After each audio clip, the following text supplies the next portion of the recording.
ಕರುಪು. Success ಅನ್ನೋದು ಒಬ್ಬ ವ್ಯಕ್ತಿಯ ಲೈಫ್ನಲ್ಲಿ ಎಷ್ಟು ಇಂಪಾರ್ಟೆಂಟ್ ಅಂತ ಒಂದು ವಿಡಿಯೋ ಹಾಕ್ತೀನಿ ನೋಡಿ.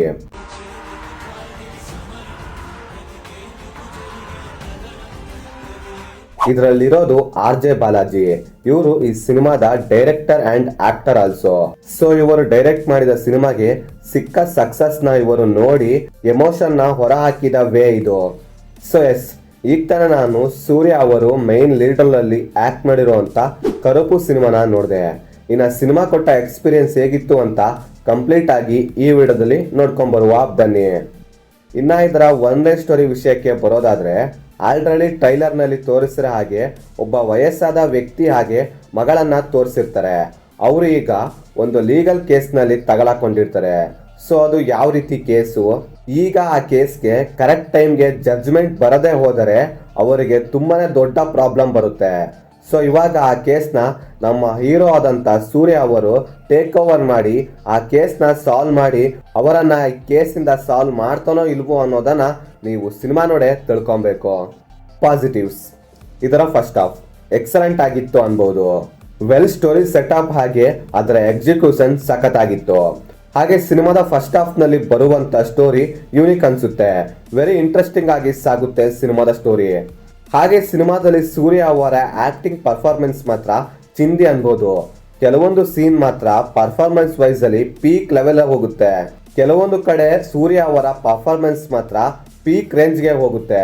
ಅಂಡ್ ಆ ರೀತಿ ಸೀನ್ಸ್ ಗಳಲ್ಲಿ ಎಲಿವೇಶನ್ ಮಾತ್ರ ಸೈಕಾ ಕೊಟ್ಟಿದ್ದಾರೆ. ಸೂರ್ಯ ಅವರ ಪ್ರೀವಿಯಸ್ ಸಿನಿಮಾಗಳಿಗೆ ಕಂಪೇರ್ ಮಾಡಿದ್ರೆ ಈ ಸಿನಿಮಾದಲ್ಲಿ ಅವರ ಲುಕ್ ಹಾಗೆ ಪರ್ಫಾರ್ಮೆನ್ಸ್ ಮಾತ್ರ ತುಂಬಾನೇ ಇಂಪ್ರೆಸ್ ಮಾಡುತ್ತೆ. ಹಾಗೆ ಸಿನಿಮಾದಲ್ಲಿ ಎಮೋಷನ್ ಸೀನ್ಸ್ ಗಳಿದಾವೆ, ಆದ್ರೆ ಆ ಎಲ್ಲಾ ಎಮೋಷನ್ ಸೀನ್ಸ್ ಗಳು ಹಾರ್ಟ್ ಟಚಿಂಗ್ ಎಮೋಷನಲ್ ಸೀನ್ಸ್ ಗಳಲ್ಲ, ಒಂದೊಳ್ಳೆ ಡೀಸೆಂಟ್ ಸೀನ್ಸ್ ಗಳಾಗಿತ್ತು ಅಷ್ಟೇ. ಹಾಗೆ ಸಿನಿಮಾದಲ್ಲಿ RJ ಬಾಲಾಜಿ ಅವರು ಆಸ್ ಎ ವಿಲನ್ ಆಗಿ ಅವರ ಪರ್ಫಾರ್ಮೆನ್ಸ್ ಅಲ್ಲಿ ಅವರ ಬೆಸ್ಟ್ ಅನ್ನು ಕೊಟ್ಟಿದ್ದಾರೆ. ಇನ್ನು ಸಿನಿಮಾದಲ್ಲಿರುವಂತಹ ಸಾಂಗ್ಸ್ ಗಳಾಗಿರ್ಬೋದು, BGMs ಆಗಿರ್ಬೋದು, ಸಾಯಿ ಅವರ BGMs ಮಾತ್ರ ಸೈಕ್ ಆಗಿದೆ. ಇನ್ನೊಂದೇನು ಅಂದ್ರೆ ಸಿನಿಮಾಗೆ ಮೇಜರ್ ಪ್ಲಸ್ ಪಾಯಿಂಟ್ ಅಂದ್ರೆ ಅವರ ಬ್ಯಾಕ್ ಗ್ರೌಂಡ್ ಮ್ಯೂಸಿಕ್ ಹಾಗೆ ಸಾಂಗ್ಸ್ ಗಳು ಸಖತ್ತಾಗಿ ವರ್ಕ್ ಆಯ್ತು. BGMs ಗಳು ಮಾತ್ರ. ನೆಗೆಟಿವ್ ಇಲ್ಲ ಅಂತ ಅಲ್ಲ, ಇದಾವೆ. ಸ್ಟೋರಿ ಸೆಕೆಂಡ್ ಹಾಫ್ಗೆ ಹೋಗ್ತಾ ಹೋಗ್ತಾ ತುಂಬಾನೇ ರೊಟೀನ್ ಅನ್ಸುತ್ತೆ. ಫಸ್ಟ್ ಹಾಫ್ ಕನೆಕ್ಟ್ ಆದ್ರೆ ಸೆಕೆಂಡ್ ಹಾಫ್ ಕನೆಕ್ಟ್ ಆಗೋದಿಲ್ಲ. ಬಿಕಾಸ್ ಆಫ್ ಅಲ್ಲಿದ್ದಂತ ಸ್ಟೋರಿ ತುಂಬಾನೇ ಫ್ಲಾಟ್ ಆಗಿರುತ್ತೆ. ಯಾಕಂದ್ರೆ ಸಿನಿಮಾದ ಸ್ಟೋರಿ ಇಂಟ್ರೆಸ್ಟಿಂಗ್ ಅನ್ಸೋದೇ ಇಲ್ಲ. ಸಿನಿಮಾದ ಸ್ಟೋರಿ ಯಾವ ರೀತಿ ಇರುತ್ತೆ ಅಂದ್ರೆ ಅದೇ ಹಳೆ ರೊಟೀನ್ ಟೆಂಪ್ಲೇಟ್ ಅಲ್ಲಿ ರನ್ ಆಗುತ್ತೆ. ಸೊ ಇದೆಲ್ಲ ಬಿಟ್ರೆ whole of the cinema okay good ಅಂತೀನಿ. ಇನ್ನು ಓವರ್ ಆಗಿ ಸಿನಿಮಾ ಹೇಗುಂಟು ಅಂತ ಹೇಳೋದಾದ್ರೆ ಓಕೆ ಇದೊಂದು ಡೀಸೆಂಟ್ ಆಗಿರುವಂತ ಬಿಲೋ ಆವರೇಜ್ ಸಿನಿಮಾ ಅಂತೀನಿ. ನಿಮಗೇನಾದ್ರೂ ಸೂರ್ಯ ಅವರು ಇಷ್ಟ ಆಗೋದಾದ್ರೆ ಈ ಸಿನಿಮಾನ ಒಂದ್ಸರಿ ಟ್ರೈ ಮಾಡಿ ನೋಡಿ, ಇಷ್ಟ ಆದ್ರೂ ಆಗ್ಬಹುದು. ಸೊ ಇದಾಗಿತ್ತು ಫ್ರೆಂಡ್ಸ್, ನಾನು ಈ ಸಿನಿಮಾ ನೋಡಿದಾದ್ಮೇಲೆ ನನಗನ್ಸಿದಂತ ಒಪಿನಿಯನ್.